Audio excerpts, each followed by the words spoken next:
Assalamualaikum, salam Malaysia Madani, Kanta 744 dimulakan dengan rangkuman berita utama dalam segmen esensi. 6.5 juta permohonan e-Madani telah diluluskan dengan 650 juta ringgit telah dikreditkan. Menurut Timbalan Menteri Kewangan 1, Datuk Seri Ahmad Maslan, 1.8 juta permohonan masih dalam proses. Pemohon yang layak namun tidak berjaya boleh mengemukakan rayuan menerusi email emadani@treasury.gov.my. Dalam perkembangan sama, Datuk Seri Ahmad Maslan berkata penggunaan kredit e-Madani hanya dibenarkan untuk transaksi secara fizikal. Ia bertujuan menyokong usahawan mikro, kecil dan sederhana, seterusnya merangsang pertumbuhan ekonomi domestik.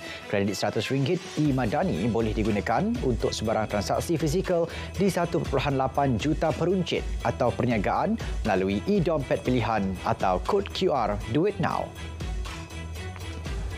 Malaysia merekodkan pelaburan diluluskan berjumlah RM225 bilion bagi tempoh Januari hingga September 2023. Ia melibatkan pelaburan asing sebanyak 55.9%, sementara pelaburan domestik 44.1%.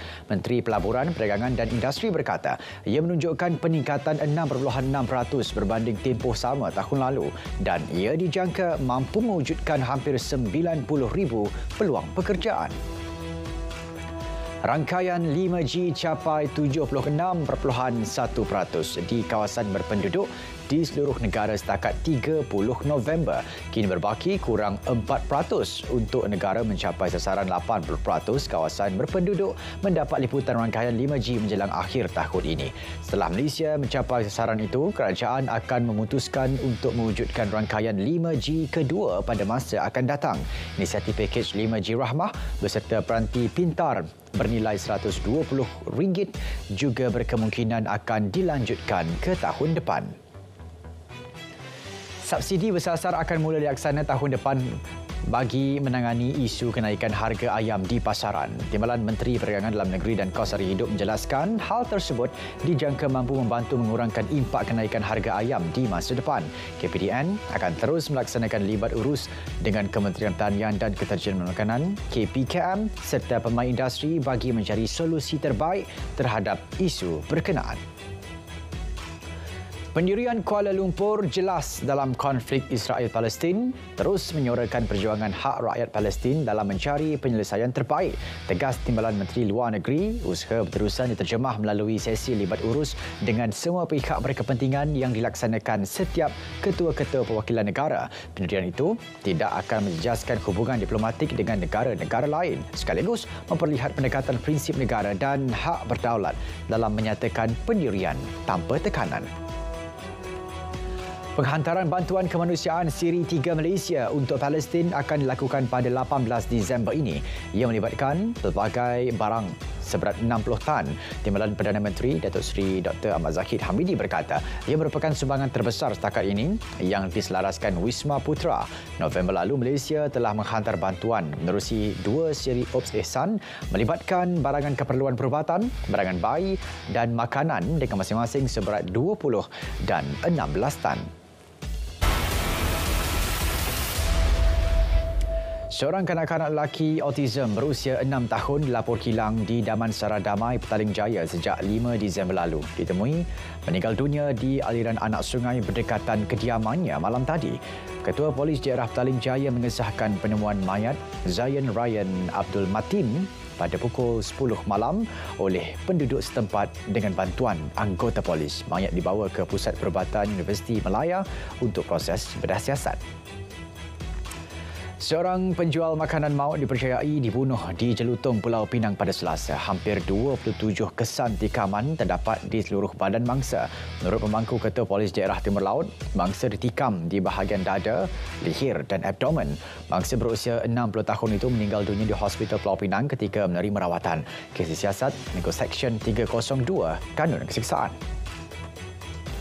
Seorang individu ditahan bagi membantu siasatan berhubung kenyataan menyokong hubungan diplomatik dengan Israel. Lelaki berumur 36 tahun itu direman 3 hari sehingga esok.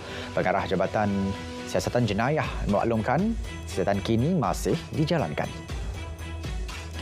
Banjir di Kelantan menyaksikan 2,388 penduduk terjejas banjir dari 756 keluarga. Menurut Kemaskini Info Bencana JKM, 9 PPS dibuka setakat ini. PPS Sekolah Kebangsaan Gual Tok Deh di Pasir Mas catat penduduk paling ramai iaitu 748 orang. Diikuti PPS SNK Baro Pial 371 orang dan PPS Masjid Mukim Padang Licin 320 orang. Sebanyak 86 lokasi bencana tanah mendap dikesan berlaku di Lembah Kintak Ipoh setakat ini. Lokasi bencana tersebut direkodkan sejak tahun 1971 dengan kesan mendapan antara 10 hingga 200 meter. Berdasarkan kajian Jabatan Mineral dan Geosains Perak, kesemua kawasan berkenaan didasari batu kapur Kintak dan merupakan kawasan bekas lombong yang telah ditebus guna untuk pembangunan. Kerajaan Negeri Johor syukada denda maksimum RM10 juta terhadap pelaku jenayah pencemaran alam sekitar. Esko Pelancongan Alam Sekitar, Warisan dan Budaya Negeri Johor berkata, hukuman penjara dan khidmat masyarakat juga perlu dikenakan. Terdahulu Kerajaan Persekutuan telah memfailkan rayuan berhubung hukuman terhadap dua pesalah yang bertanggungjawab terhadap pencemaran Sungai Kim Kim di Pasir Gudang pada tahun 2019. Barang kes babit 179 kertas siasatan bermula 2020 hingga tahun ini dilupuskan. Ia melibatkan 4 kategori kes: mesin Bitcoin, rampasan penyeludupan, barang judi dan kes am. Menurut Ketua Bahagian IPD Subang Jaya, pelupusan barang kes selepas kes selesai atau sudah dijatuhkan hukuman di mahkamah juga jimat ruang penyimpanan sekaligus mengurangkan lambakan barangan di kes di stor. Jabatan Imigresen dan Kastam Johor bersedia menerima kemasukan pelancong dari China dan India ke negara ini, khususnya negeri Johor. Ia susulan pengumuman Kerajaan Persekutuan berkaitan inisiatif pengecualian visa selama 30 hari bermula 1 Disember lalu. Esko Pelancongan Alam Sekitar, Warisan dan Budaya Negeri Johor berkata, jangkaan itu berdasarkan trend kemasukan pelancong asing ke negara ini pada hujung minggu. Acu pistol tiruan dan cubaan melanggar anggota Jabatan Siasatan Jenayah D9 IPD Timur Laut, seorang lelaki ditahan. Ketika kejadian, polis digerakkan untuk mengawal keadaan pergaduhan dua kumpulan lelaki yang berlaku di Sungai Pinang. 5 lagi turut ditahan kerana terlibat pergaduhan tersebut. Lebih RM2 juta denda kesalahan merokok dikutip Jabatan Kesihatan Perak dalam tempoh 9 bulan pertama tahun ini. Jumlah itu meningkat berbanding sepanjang tahun lalu dengan 5,222 notis meliputi nilai denda RM1 juta. 108 aktiviti kempen advokasi telah dijalankan di IPTA, sekolah, masjid, kompleks beli belah Jabatan Kerajaan dan di komuniti melibatkan keseluruhan 14,737 individu. Cadangan pekerja asing gantian dibangkitkan Persatuan Pengusaha Restoran India Malaysia. Ia akan dibincangkan dalam jawatankuasa bersama Kementerian Sumber Manusia KSM dan Kementerian Dalam Negeri.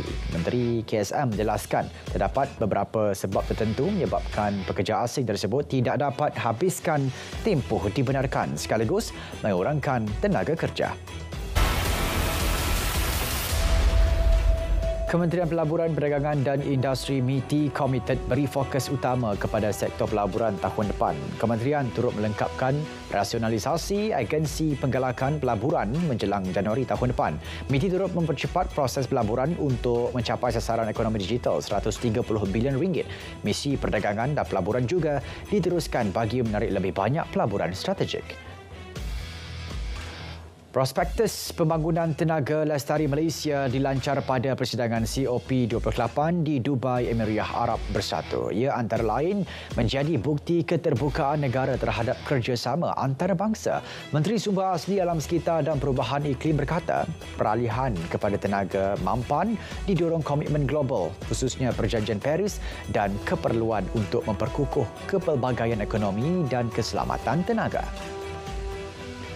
Tenaga bersepadu semua pihak perlu terus diperkasa bagi mengangkat syiar kewangan Islam menerusi sumber zakat, wakaf dan sedekah. Titah Sultan Kedah, sekiranya setiap lapisan masyarakat menyahut seruan itu, lebih banyak golongan miskin dapat dibantu mereka yang kaya. Baginda juga yakin sekiranya sumber kewangan Islam distruktur semula dengan baik, hasrat Kedah tempat subur orang kaya berbakti dan orang miskin menumpang teduh dapat direalisasikan. Lembaga Zakat Negeri Kedah LZNK umum RM206 juta. Jumlah kutipan zakat setakat semalam meningkat lebih RM6 juta untuk tempoh sama tahun lepas iaitu RM200 juta. Zakat perniagaan catat kategori zakat tertinggi kedua selepas zakat pendapatan. Setiausaha Kerajaan Kedah berkata angka ini bukti kepercayaan syarikat-syarikat Islam kepada LZNK semakin mengukuh. 2,485 unit kios perniagaan telah siap setakat 30 November lalu. Ia daripada 3,289 unit kios yang diluluskan Kementerian Pembangunan Kerajaan Tempatan KPKT kepada 114 pihak berkuasa tempatan tahun ini. Timbalan Menteri yang berkata, inisiatif My Kios dengan kos RM50 juta bertujuan memulihkan sosioekonomi penduduk setempat dan menjana pendapatan tambahan selain menyediakan ruang niaga seragam, selamat dan selesa. Situasi di Gaza semakin buruk setiap jam. Rejim Zionis terus bertali arus mengebom wilayah selatan Gaza di sekitar bandar Khan Yunis dan Rafah. Terdahulu WHO mengosongkan gudang simpanan bantuan kemanusiaan di Khan Yunis seperti diarahkan Israel. WHO diberitahu kawasan tersebut mungkin akan digempur Zionis dalam masa terdekat. Sementara itu, serangan terbaru Zionis di selatan Gaza mengorbankan sekurang-kurangnya 25 nyawa. Berpuluh lagi cedera dalam serangan di sekolah Ma'an di Khan Yunis menempatkan penduduk yang kehilangan tempat tinggal. Lebih 16,200 penduduk Gaza, kebanyakannya kanak-kanak dan wanita, terbunuh dalam operasi ketenteraan Zionis sejak 7 Oktober lalu. Kerajaan China memaklumkan program kemasukan tanpa visa untuk 6 negara telah membuahkan keputusan positif. Ini selepas berlakunya peningkatan bilangan pengunjung yang memasuki negara itu sejak awal Disember. Dasar kemasukan 15 hari tanpa visa itu melibatkan Perancis, Jerman, Itali, Belanda, Spanyol dan Malaysia. Amerika Syarikat mencatatkan peningkatan jangkitan COVID-19 di seluruh negara. Kemasukan ke hospital akibat COVID hampir mencecah 20,000 orang untuk minggu-minggu terakhir November dengan lonjakan 10%. Sementara itu, kadar jangkitan flu juga meningkat dengan 4,268 dimasukkan ke hospital dalam tempoh sama. Seramai 338 rakyat Vietnam yang terkandar di zon konflik di utara Myanmar telah selamat dihantar pulang ke negara mereka. Pengantaran balik itu dilakukan oleh Kementerian Luar Vietnam, Kementerian Keselamatan Awam, agensi berkaitan dan negara rakan kongsi. Menurut Kedutaan Vietnam di Myanmar, lebih 800 warga Vietnam telah diberikan dokumen perjalanan dan boleh dihantar pulang. Angka kematian akibat banjir susulan taufan Michaung yang membadai pantai Andhra Pradesh di India pada Selasa meningkat kepada 13 orang. Sementara itu, menurut media tempatan, kehidupan penduduk di Chennai dan daerah sekitarnya terjejas dengan perkhidmatan pengangkutan terhenti. Ketika ini, beribu-ribu orang di Tamil Nadu dan Andhra Pradesh dipindahkan dari kawasan yang dinaiki air ke tempat perlindungan sementara. Mahkamah Perlembagaan Peru membebaskan bekas Presiden negara itu, Alberto Fujimori, yang telah menjalani hukuman penjara 25 tahun. Fujimori memegang jawatan Presiden dari tahun 1990 hingga 2000. Sepanjang tempoh perkhidmatannya, beliau menghadapi tuduhan rasuah dan pencabulan hak asasi manusia berhubung operasi anti pengganas pada tahun 1990-an yang mengorbankan 25 orang. Saudara, Kanta 744 berakhir di sini.